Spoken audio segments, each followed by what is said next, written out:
America will be judged. A flood is determined for her. It will devastate the Mid-East. A fire is appointed for her. It will devastate the Midwest. So all those of you who are staying in the center, does it mean you are safe?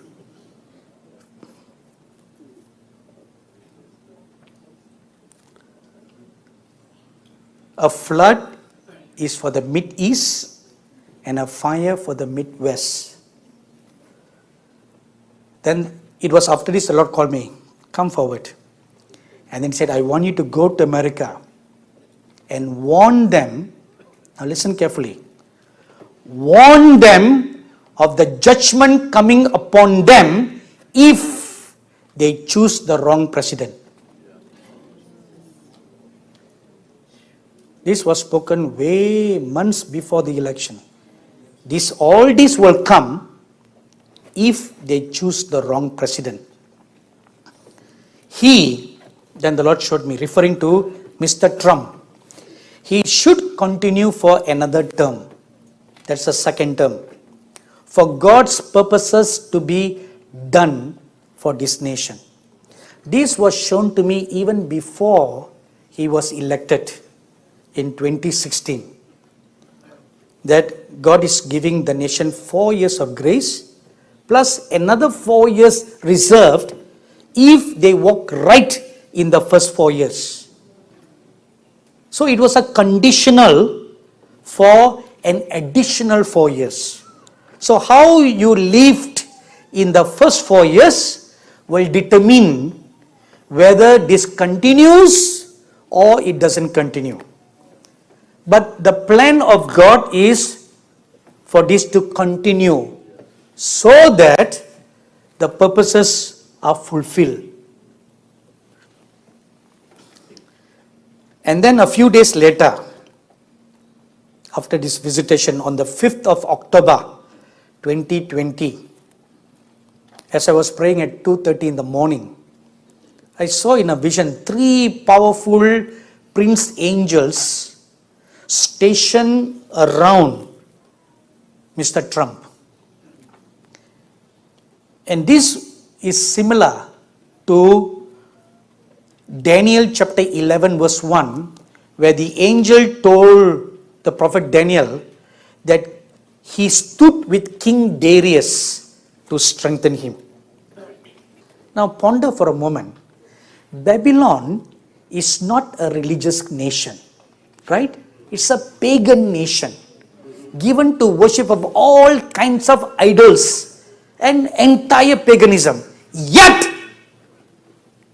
an angel of God was appointed to watch over a king. You know why? Because of one righteous praying man. One righteous praying man. You see, that is why it is very important to be strategically planted. Very important where you should be in the plan of God. Don't miss your destiny.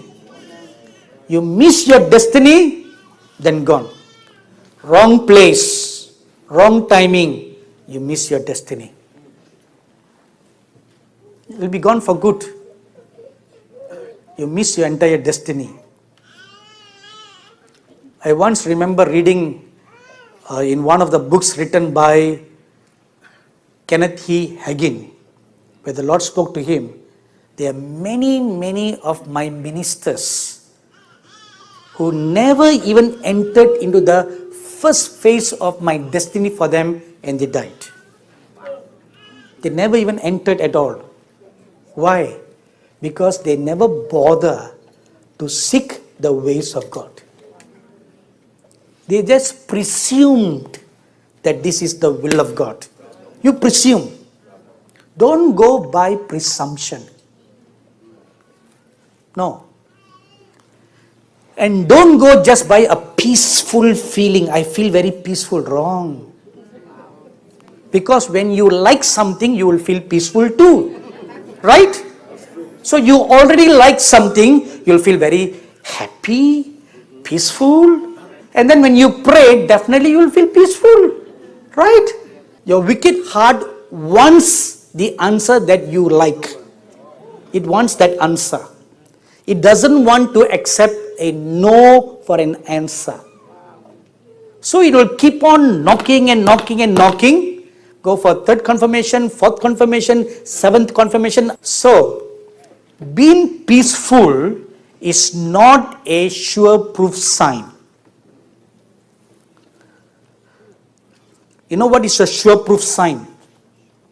A sure-proof sign is the word from God concerning your situation. In the midst of a storm, there was great panicking.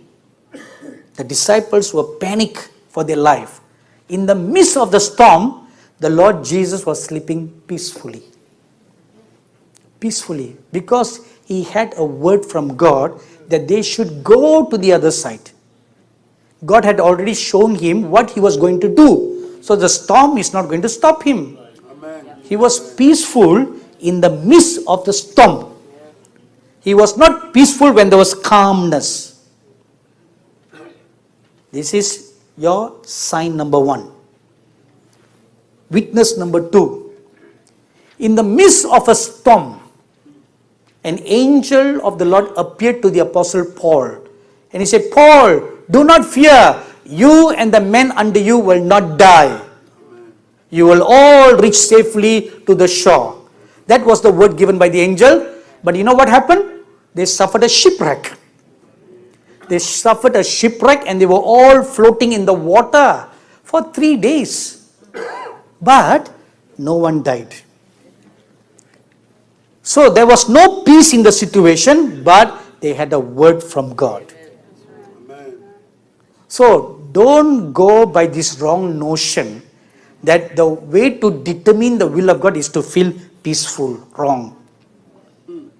The way to determine the will of God is a word from God. Amen. The word of God can bring peace even in the midst of storms. Amen. Even in the midst of contrary situations. Even in the midst of you do not know where you're going to go. Now let me ask you a question. When God asked Abraham to sacrifice his son as a sacrifice, do you think he was very peaceful? For the 3 days that they were walking from wherever he was to Moriah, it's a 3 days journey. Do you think Abraham would be very peaceful? His little son would have been asking him a ton of questions.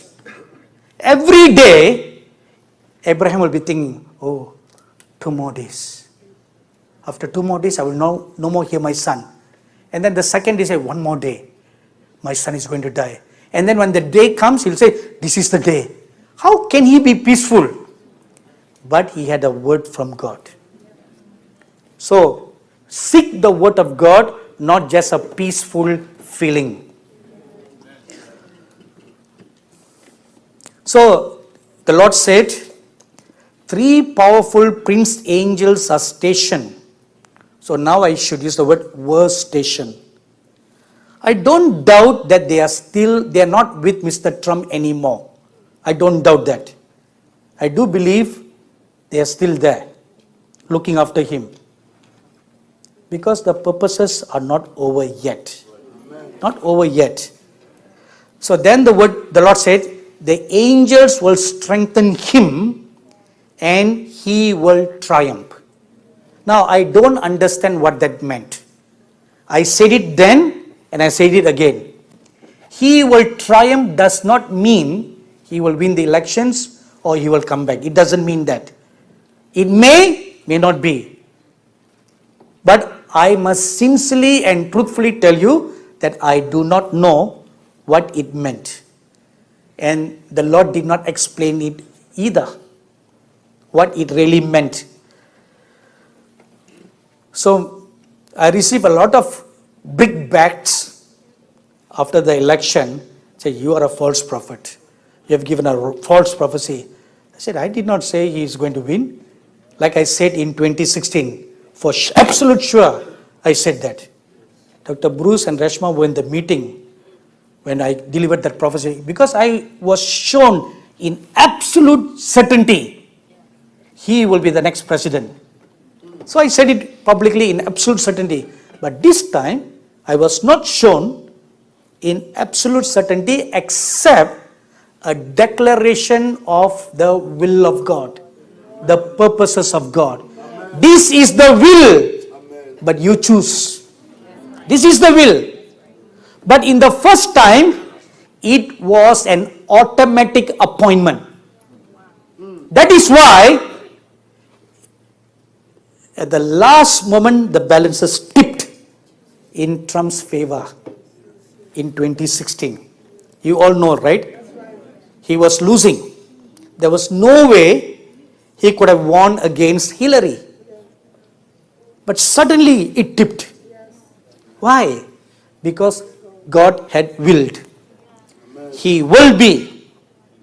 I was in the council where Abraham told me, he will be the next president of the United States. Period. Nothing more than that. But this time, it was not like that. And then the Lord said, I love him. He is my servant. He will fulfill my will for the nation as well as Israel. Now look at what has happened now. The new administration is supporting the Palestinians and all the Islamic fanatics. Look at what happened. This is not the will of God. But because the people made a wrong choice, now you're going to go down the drain. You lost your 4 years, extra 4 years of grace. You lost it. I will show him my favor and shower my grace upon him. He is a broken man within him and fights for survival. On the external, Mr. Trump is like a no-nonsense person, right? He's like a bulldozer. Just will throw anybody to the ground. He's a real fighter, right? But the real man is one who is in the bedroom. You won't know the struggles they are going through, the pain they go through, the fears they go through. They will not show that outside. They'll all put up a front. Because if your president appears weak, what will the nation feel? The same thing goes for pastors, Pastors are humans. They are not Superman or Iron Man. Even Iron Man died.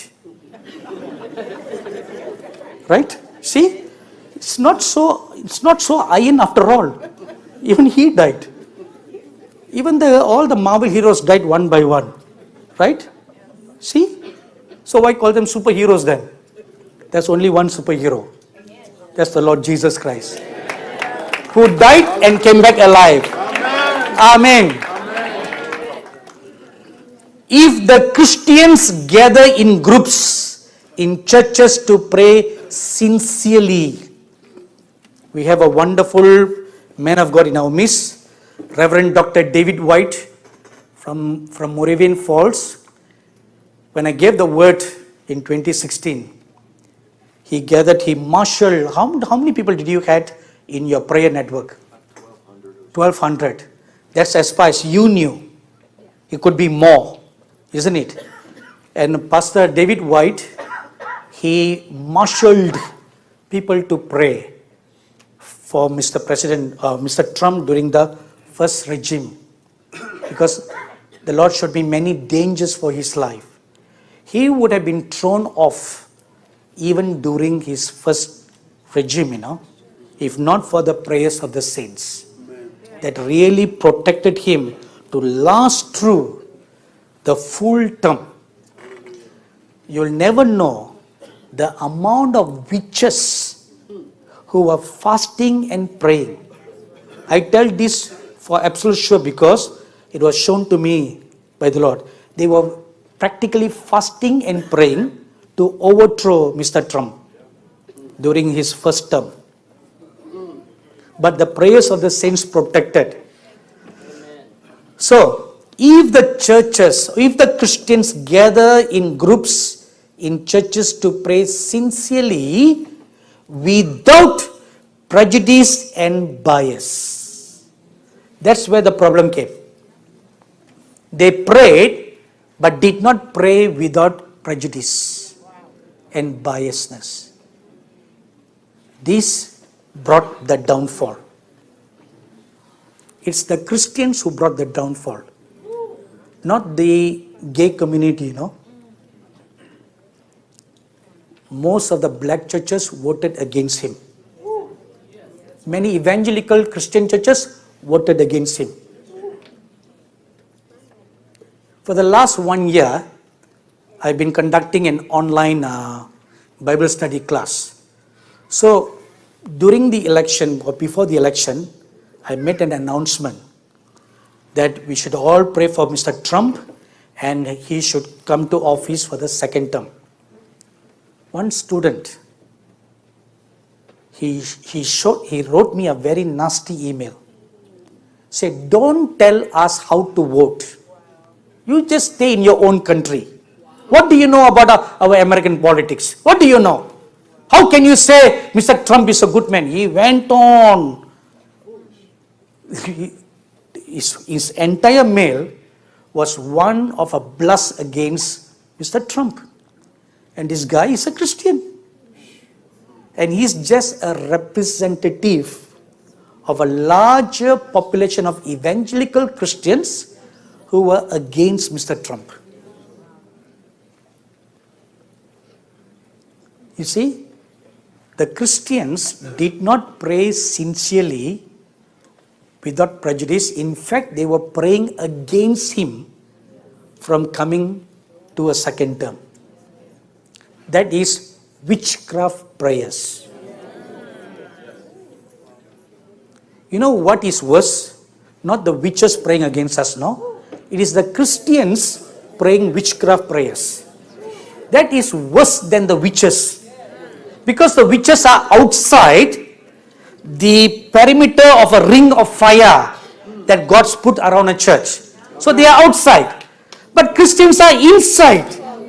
And from within, now they chant all these witchcraft prayers against the pastors, against the leaders, against the government. Very dangerous. Whenever there is a difference of opinion in the church, that will breed witchcraft prayers. Breeding ground for witchcraft prayers. And they, you know how they pray these witchcraft prayers? They'll say, brother, what's your name? George, let me share something with you. Come here, George. But this is just between you and me. Okay? You know Bishop Fondong. He's a good man, but lately, I'm just sharing with you. Just keep it to you. This is for prayer. Alright? Just for prayer. You pray about it. Maybe we can pray together after this. Does this sound familiar? Yes. Please, thank you. That is called witchcraft prayer. Now, who's doing all that? Intercessors. Intercessors.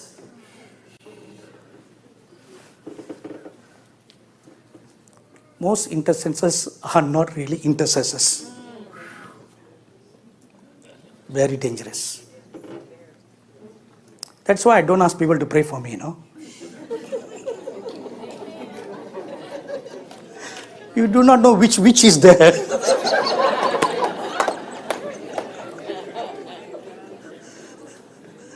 I'm safer with the real witch. Yes, George, that's true.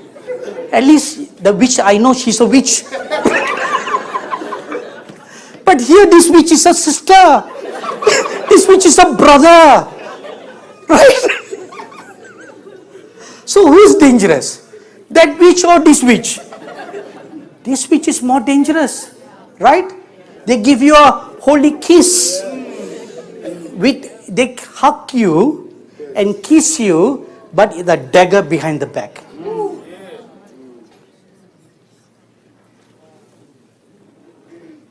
Very dangerous.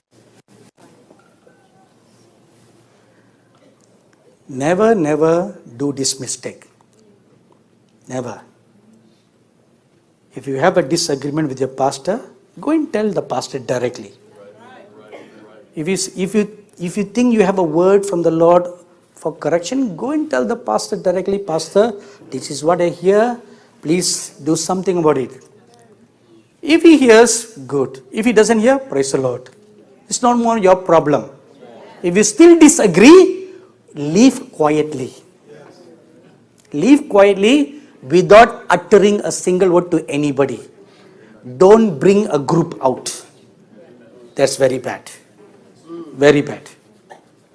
You know, many years ago, I was invited to minister at a pastor's fellowship. So at the end of the pastor's fellowship, they were having another fellowship, that is eating, drinking.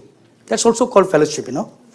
And so while we were eating, drinking, cakes and pastries, all those nice stuffs, and one young pastor came up to me and he gave me his name card and said, you must come to my church and minister one Sunday. I said, all right. So I took his name card and I went home. When I prayed, the Lord clearly told me, don't go to that church. Period. He didn't say anything else. For 3 consecutive times, when I ministered in the fellowship, each time the pastor comes up to me and asks me, when are you coming to our church? The Lord will tell me, don't go. The 3rd time was when he shook my hands. I clearly heard the Lord's voice as real as how you are hearing my voice. Don't go to his church. I have rejected him. So I didn't know anything about this pastor, you know. So then I asked the senior pastor who invited me to the fellowship, can you tell me something about this pastor? So he asked me why. Then I told him all this that happened. Then he told me a very heartbreaking incident. This young pastor belonged to a large church. He was a youth pastor. And the senior pastor, I know the senior pastor, and I had ministered in his church, was a very good-hearted man. He grew his church from 10 members to 300. He fasted, he prayed, and he labored much. And this young man was a youth pastor, and there were about 70 youths in the church. This incident happened in the 90s. The senior pastor is very strong in missions, and they had a missions work in the Philippines. So the senior pastor would go regularly every 3 months to the Philippines for evangelistic crusades and all the stuff. So one particular time, the senior pastor had to go to the Philippines for ministry. So I think he was going to be away for 2 or 3 Sundays. So this is another mistake senior pastors make. Instead of allowing their elders or their church members to preach, they invite outsiders. Outsiders to come to fill the pulpit. Okay? So the senior pastor had scheduled a particular American pastor. I do not know who the guy is. And so he filled up either 1 Sunday or 2 Sundays. And after preaching, you know, usually they'll say, okay, anybody do you want a prayer? Please come to the front. It's a typical style. Even if the pastor doesn't give an invitation, the members will automatically come. That is their habit. So, in the midst of his word, or preaching of the word, the American man pointed a finger at the youth pastor and said, your call is not supposed to be in this church. You are to start your own church. And he went giving a long prophecy for this youth pastor. Okay, what is the rightful way to respond to such prophecy? Is to wait until the senior pastor comes, right? So wait until the senior pastor comes, and then you tell the senior pastor, Pastor, this is the word that I've received from the Lord. Can you please also pray and confirm it? This is the rightful way of doing. Am I right, everybody? Yes. Okay. So what did our hero did? As soon as he heard the word, his ego got inflated. Because the prophecy went on to say that he's now a pastor, he will become an apostle, and then all that grades, So his ego got inflated, and he became big fat Albert inside, not on the outside. And before the senior pastor came back home, he split the church into half. Took all the youths with him, including the youth's parents.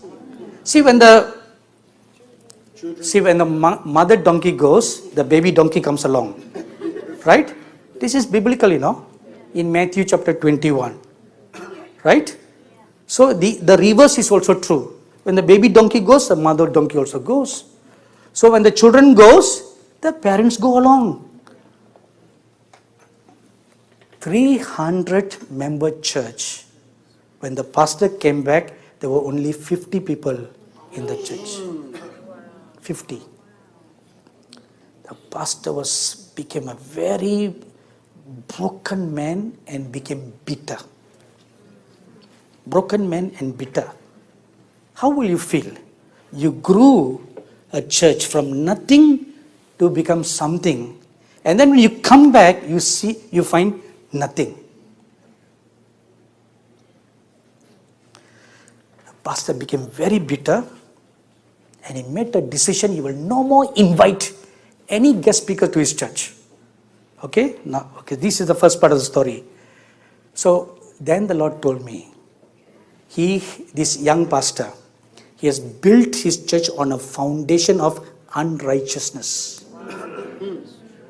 And that house will not stand. So therefore I don't want you to go to that church. In less than a year, that house collapsed. That house collapsed, and that young pastor went back to the secular vocation. See, don't destroy another man's ministry. The scripture says very clearly, if you destroy my temple, I will destroy your temple. Don't do that. Don't. It's very dangerous. Hebrews chapter 13 tells us very clearly, don't cause your shepherd's heart to bleed. Don't do that. Because they stand before God to give an account for you. So if their heart bleeds, when God looks at them, He will see the bleeding. And the blood will speak to the Lord. Why it is coming out of his heart. The blood will speak. And the Lord will take vengeance because of the blood. So don't do that. If you think you cannot agree, just walk away quietly. Just walk away.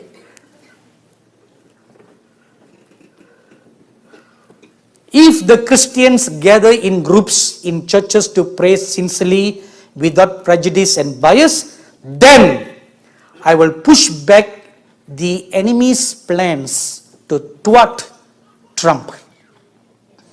I will show him my favor and shower my grace upon him. He is a broken man within him and fights for survival. I tell you one truth,